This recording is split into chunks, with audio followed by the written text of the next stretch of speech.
ओम श्री गणेशाय नमः। ओम श्री ब्रह्मदेवाय नमः। आज मूल पाठ श्री ब्रह्म पुराण से हम लोग प्रवेश करेंगे। कौस्तक आदि वंश की वर्णन तथा समंतक मणि की कथा। नमश्री कहते हैं कि कौस्तुभ गंधारी और माद्री दो पत्नियां थी और वह गंधारी ने महाबली अनिमित्र का जन्म दिया और तथा माद्री के युधाजित योम देवनिश्रु ये दो पुत्र हुए। इन तीनों का वंश पृथक पृथक चला गया है। जो विष्णु कुल की वृद्धि करने वाले माना जाता है। और कार्तिक 100 पुत्र हुए, किंतु उनकी 5 से 5 ही शेष बचे। वे सभी अस्त्र शस्त्र ज्ञाता, बलवान, शूर, धर्मात्मा और यशस्वी थे। उनके नाम थे शूरसेन, शूर, विशन, मधुबध्वज और जयध्वज। जयध्वज अवंती के महाराज के जयध्वज के पुत्र महाबली आज तालयंग हुए हैं। उनके भी पुत्र थे जो तालुंगन की नाम से विख्यात थे। हिंद वंश से वितिहोत्र, सुजात, भोज, अवंती, तोंडिकर, तालंग तथा भरत आदि क्षत्रियों का समुदाय हुआ।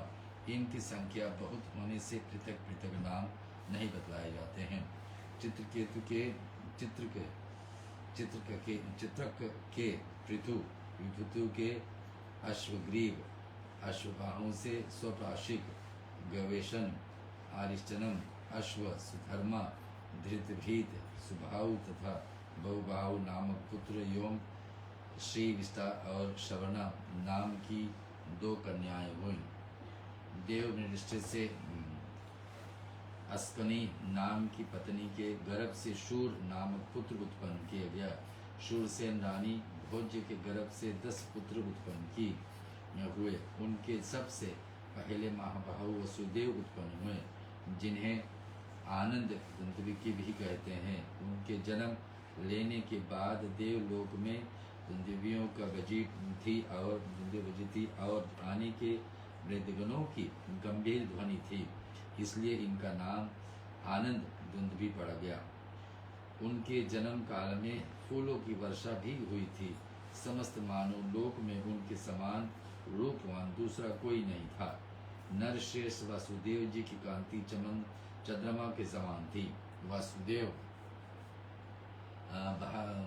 बाद क्रमशः देवभाग, देवशवा, अनादृष्टि, कनकवन, वत्सवान, गुंजम, श्याम, शमीक और गंडस्य उत्पन्न हुए। शूर के 5 सुंदरी कन्याएं भी हुई, जिनके नाम इस प्रकार से हैं। पृथुकीर्ति तथा श्रुतदेवा, श्रुतसेवा तथा राजाधिदेव, ये 5 वीर पुत्रों की जननी थी हुई। और इसलिए विष्णु की छोटे पुत्र अनुमाजित के शिनी का जन्म हुआ था और शिनी का पुत्र सत्यक हुए। सत्यक से सात्विक उत्पन्न हुए, जिनके दूसरा नाम योधान था। देवभाग के पुत्र महाभाग उद्धव हुए और गंडस्यु के कोई पुत्र नहीं था, अतः विवेशेन से उन्हें अनेक पुत्र दिए।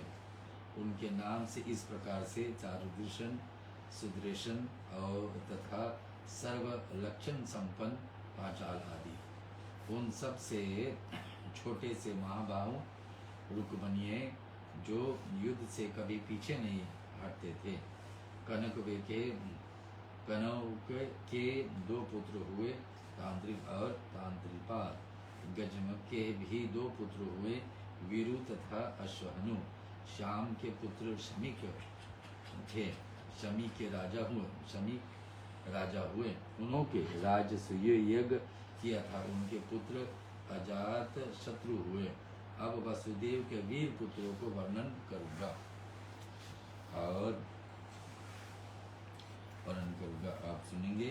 विष्णुवंश की अनेक शाखाएं, जो उसका स्मरण करता है उससे कभी अनर्थ की प्राप्ति नहीं होता है। वसुदेव की 14 सुंदरी पत्नियां थी।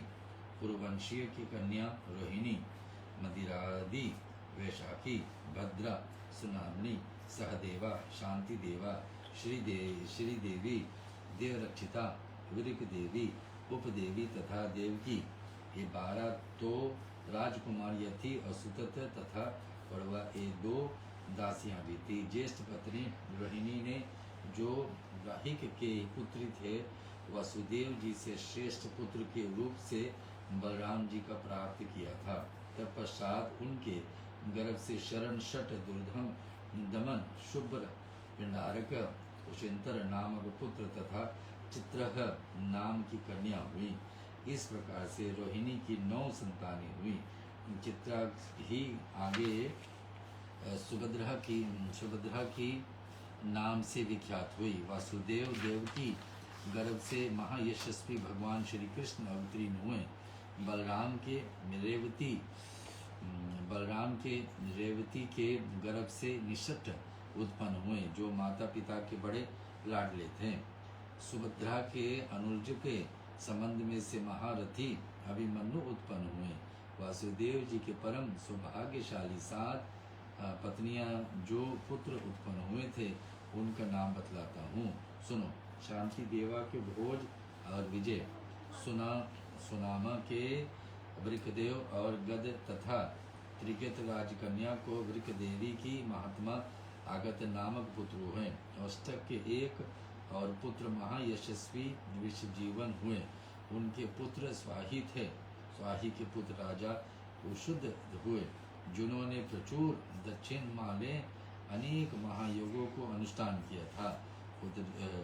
पुस्तक के पुत्र चित्रवत्र हुए और चित्रवत्र के शशिबिंदु हुए। शशिबिंदु के पितृश्वा हुए। पितृश्वा के अनंतर के सुयग तथा सुयग के उषत हुए। उषत का अपने धर्म की प्रति बड़ा ही आदर था। नुजतक के पुत्र शिनेयु, अशिनेयु के मरुत के कंबालवरिश के रुकमेवच के पराजित तथा पराजित के 5 पुत्र हुए थे। रुकमेशु, पृथ्वीयुकम, जयामयहम, पालित तथा हरि। पालित और हरि के पिता ने विदेह प्रांत की रक्षा के नियुक्त कर दिए। रुकमेशु पितृकर्मी से सहायता से राजा हुए। इन दोनों भाइयों को राजा शामक को घर से निकाल दिया था। तब वे वन में आश्रम बनाकर रहने लगे। उस समय शांतिपरायण राजा को ब्राह्मण ने बहुत कुछ समझाया। तब वे धनुष लेकर व्रत पर आरूढ़ हो दूसरे देश में गए। अकेले ही नर्मदा के तट पर जाकर उन्होंने मेकला, वृत्ति काविती तथा ऋषिवान पर्वत को जीतकर श्रुतिमती शरीर से निवास किया था। श्याम की पत्नी शैब्य थी जो प्रतिवर्ता होने के साथ ही बड़ी प्रबल थी। यद्यपि राजा को कोई पुत्र नहीं था, यद्यपि उन्होंने पत्नी के भय से दूसरी स्त्री से विवाह नहीं किया। एक बार किसी युद्ध के विजय होने पर भी उन्हें एक कन्या मिली। उस रथ पर बैठी देखी स्त्री ने पूछा कि ये कौन है। तब वो डर करके बोली, मैं तुम्हारी पुत्र वधू हूँ। यह सुनकर रानी बोली, मेरे तो कोई पुत्र नहीं है, फिर एक किसकी पत्नी होने से पुत्र वधू हुए। यह सुनकर जामद ने कहा कि तुम्हारे जो पुत्र उत्पन्न होगा उसके लिए ये पत्नी प्रस्तुत हो गई है। तब पश्चात रानी शिवयानी कठोर तपस्या करने के एक विदर नामक पुत्र उत्पन्न हुआ। उसके विवाह उस राजकन्या से हुई। उसके गर्भ से क्रंथ और कौशिक नामक पुत्र उत्पन्न हुए। ये दोनों बड़े ही शूर तथा युद्ध विशारद थे। उनके बाद वृद्धव भीम नामक पुत्र हुए। उनके पुत्र का नाम कुंती हुआ और कुंती से दृष्ट का जन्म हुआ जो संग्राम में दृष्ट और प्रतापी था। दृष्ट के आवंत दशार्थ तथा विषहर नामक 3 पुत्र हुए जो बड़े धर्मात्मा और शूरवीर थे। दशार्थ में व्यामा और व्यामा को पुत्र जिमुत बताए गए। और श्री ही जिमुत के विकृति और विकृति के भीमरथ से नवरथ और नवरथ के पुत्र दशरथ हुए। दशरथ के पुत्र नाम शकुनी था। शकुनी से करम और करम से देवरात का जन्म हुआ। देवरात के पुत्र देवक्षत्र तथा देवक्षत्र के महायशस्वी विटक्षत्र हुए। वे देव कुमार को समान कांतिमान थे। इनके सिवा मधुरभाषी राजा मधु का भी जन्म हुआ। वे मधुवंश के पर्वत के थे। मधु के उनकी पत्नी विदर्भी से नरश्रेष्ठ पुरद्रहान की उत्पत्ति हुई थी। मधु की दूसरी पत्नी इश्वांको वंशी की कन्या थी। उसे सर्वगुण संपन्न सत्वान हुए, जो सत्वकुल की कीर्ति बढ़ाने वाली थी। सत्यवान से सतगुण संपन्ना कौशल्या ने भजमान देववृक्ष अंधक तथा विष्णु नामक पुत्र उत्पन्न किए। इन चार कुल यहाँ विस्तार पूर्वक बतलाए गए हैं। भजमान के दो स्त्रियां थी। एक का नाम था ब्रह्मकृसुत जी की और दूसरी का उपब्रह्मकरसुनी। उन दोनों के गर्भ से बहुत से पुत्र हुए। कृमि, क्रमन, दृष्ट, शूर तथा पुरजय ये भजमान के ब्रह्मकृष्टिजियों से उत्पन्न हुए पुत्र थे। अयुताजित, सहस्त्रचादित, शतजादिच और दासक ये भजमान के द्वारा ब्रह्मकृत से गर्भ से उत्पन्न हुए पुत्र थे। राजा देवव्रत यज्ञपरायण रहते थे। उन्होंने सर्वगुण संपन्न पुत्र होने के दृश्य से भारी तपस्या की और तपस्या में संलग्न होकर वे पर्णाश के जल का आचमन करते थे। सदा केशास की करने से कारण उस नदी ने उनका प्रिय करना चाहा। कल्याण में नरेश देववृक्ष के अभिष्ट की सिद्धि कैसे हो, इस चिंता में देर तक बड़ी रहने पर भी प्राणश सहसा किसी निश्चय पर में ना पहुंच सकी। उसे ऐसी कोई स्त्री नहीं मिली जिसके गर्भ से वैसा सुयोग पुत्र उत्पन्न हो सके। जब उसने यह निश्चय किया कि मैं स्वयं ही चल करके इनकी सरधर्मी बनूंगी, या विचार करके प्रश्न के परम सुंदरी कुमारी का रूप धारण करके राजा का पति रूप में धारण किया। राजा ने भी उसकी कामना की। तदंतर उन उदार बुद्धि नरेश ने उसमें एक तेजस्वी गर्भ की स्थापना की। तत्पश्चात 10वें महीने में प्रश्न के देवावृद्ध की सर्वगुण संपन्न पुत्र प्रभु को जन्म दिया।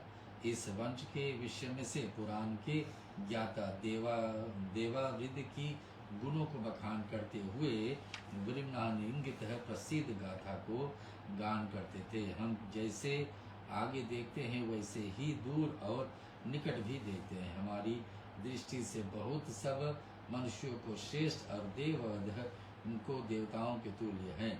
प्रभु और देवावृद्ध के संपर्क से आकर 1074 मनुष्य अमृतों की प्राप्त कर चुके थे। प्रभु का वंश बहुत बड़ा है, उसको सुनते हैं, और उसमें से सब के सब यज्ञपरायण, महादानी, बुद्धिमान, ब्राह्मण भक्त तथा सदित आयुष धारण करने वाले थे। मृत्युवाग्विपुरी में भोज वंश के क्षत्रिय रहते थे। अंधक का शेखी की कन्या 4 पुत्र प्राप्त किए। कुकुर, भजमान, शशक और बलवशिष्ठ है। कुकुर के पुत्र वृष्टि के कतोपरोमा के तिमीर, उसके पुण्यवंतु से अभिजित तथा अभिजित के आहक योम शाहुक नाम जो जुड़वा पुत्र हुए। इनका विषय में से ऐसी गाथा प्रसिद्ध है कि आहुक किशोक अवस्था के ही समान आकृति वाले थे। वे 80 कवच धारण किए हुए अपने श्वेतावरण वाले परिवार के साथ पहले यात्रा करते थे। जो भोजवंशी आयुक के दोनों ही चलते थे, उनमें से कोई ऐसा नहीं था कि जो पुत्रवान ना हो। 100 से कम दान करते थे। 100 से कम दान करते थे। 1000 या 100 से कम आयु वाला हो, अशुद्ध कर्म करता हुआ अथवा यज्ञ न करता हो।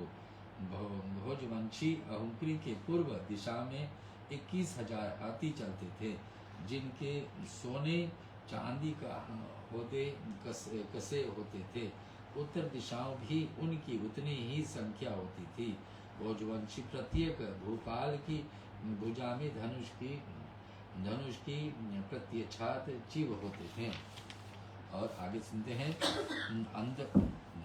अंधक के विष्णुओं से अपनी बहन आहुति के विवाह अवंती नरेश की साथ किए देते हैं। और आहुति काश्य से गर्भ से देवक और उग्रसेन के नामक से 2 पुत्र हुए। देवक के 4 पुत्र हुए, देवान, उपदेव, सदेव तथा देव रक्षक। इनकी सिवा 7 कन्याएं भी थी, जिनका विवाह वासुदेव जी के साथ हुआ। इन नाम से देवकी, शांति देवा, सुदेवा, देव रक्षिता, वृक देवी, उपदेवी और सुनामी। उग्रसेन के 9 पुत्र थे, जिनके कंस बड़ा ही था। उससे छोटे न्यायगृह में सुनामा, कंग, साभूषणम, राष्ट्रपाल, सुतनु, अनाविष्ट तथा पुष्टिमान थे। इनके 5 बहिनें थे, कंसा, कंसवती, सुतनु, राष्ट्रपाली तथा गंगा। यहाँ तक कुकुरवंशी उग्रसेन और उनकी संतानों की वर्णन किया गया है। भजमान के पुत्र विदुरथ हुए और रथियों को प्रधान थे। विदुरथ के शूरवीर राजाधिदेव हुए थे। राजाधिदेव के पुत्र बड़े पराक्रमी थे। उनके नाम इस प्रकार थे, जत आदित्य का शोषण, दे श्वेतवाहन, शमी, दंडनामा, दंत शत्रु तथा शत्रुजीत। इन सब को 2 बहिनें थे, जो श्रवण और शविष्टिका का नाम से विख्यात हुए। शमी के पुत्र प्रतीक्षित थे और प्रतीक्षित के पुत्र स्वयंभोज थे। स्वयंभोज के हृदिक और हृदय के बहुत से पुत्र हुए, जो भयानक पराक्रम करने वाले थे। उनमें से कृतवर्मा सबसे श्रेष्ठ और शतधनवा मध्यम था। शेष भाइयों का नाम इस प्रकार से, देवांत, नरांत, विशग, वेतरणम, सुदांत, अतिदांत, निकाशे और कामदक। देवंतक पुत्र विद्वान कंबल ऋषि हुए। उनके 2 पुत्र हुए, असमोजा और तामसुजा। असमोजा के पुत्र नहीं हुआ और अतः उनके सदृष्ट सुचारु और कृष्ण, ये 2 पुत्र गोद में प्राप्त हुआ। इस प्रकार से अंधक वंशी क्षत्रियों को वर्णन किया गया। ऊपर कह गए एक कौस्तुभ के 2 पत्नियां थी, गंधारी और माद्री। गंधारी का महाबली अनुमानती के जन्म दिया और मद्री का युधाजित के अनाजित निवृत्त के 2 पुत्र हुए, प्रसेन और सत्राजित। ये दोनों ही शत्रु सेना को परास्त करने थे। भगवान सूर्य सत्राजित को परनों सखा था। एक दिन रात्रि में बीतने पर रथियों में शेष सत्राजित रथ पर आरूढ़ हो जाते हैं। आरूढ़ हो स्नान एवं सुर पर स्नान करने के लिए जल के किनारे गए। वहां पहुंचकर जब वे सूर्य प्रस्थान करने लगे, उसी समय भगवान सूर्य तेज मंडल से युक्त स्पष्ट दिखाई देने वाले रूप धारण करके उनके आगे प्रकट हो गए। तब राजा सत्राजित ने सामने बड़े हुए सूर्य देव से कहा कि प्रभु, आप जिसके द्वारा सदा संपूर्ण लोकों को प्रकाशित करते हैं, वह मणिरत्न मुझे देने की कृपा करें। उनके यो कहने पर भगवान भास्कर उन्हें द्रव्य समंतक मणि प्रदान किए। सत्राजित ने उसे गले में पहनकर अपने नगर में प्रवेश किया। उन्हें देखकर सब लोग योम कहते हुए दौड़ने लगे, ये देखो सूर्य आ गया, सूर्य जा रहा है। इस प्रकार के नगर के लोगों को आश्चर्य डाल करके अंतपुर में पहुंचे। सत्राजित के यह उत्तम मणि अपने छोटे भाई प्रसंजित के दे दी, क्योंकि उसके वे बहुत प्यार करते थे। यह मणि अंधक वंशी यादवी को घर में स्वर्ण उत्पन्न करती थी। वहां जहां रहती थी उसके निकटवर्ती जनपद में से मेघ समय पर वर्षा करता तथा किसी को रोग भय नहीं रहता था। एक बार भगवान श्री कृष्ण ने प्रसेन से सन्मुख या समंतक मुनि नामक मणिरत्न लेने की इच्छा प्रकट की, किंतु उसे वे नहीं पा सके। समर्थ होने पर भी श्री भगवान जी उसका बलपूर्वक अपहरण नहीं किया। बोलो लक्ष्मी नारायण भगवान की जय, ब्रह्म पुराण की जय। आज हम लोग मूल पाठ का एक हिस्सा और पूरा किए और अगले दिन फिर यहाँ से आपके बीच में। आज जुड़ने के लिए सभी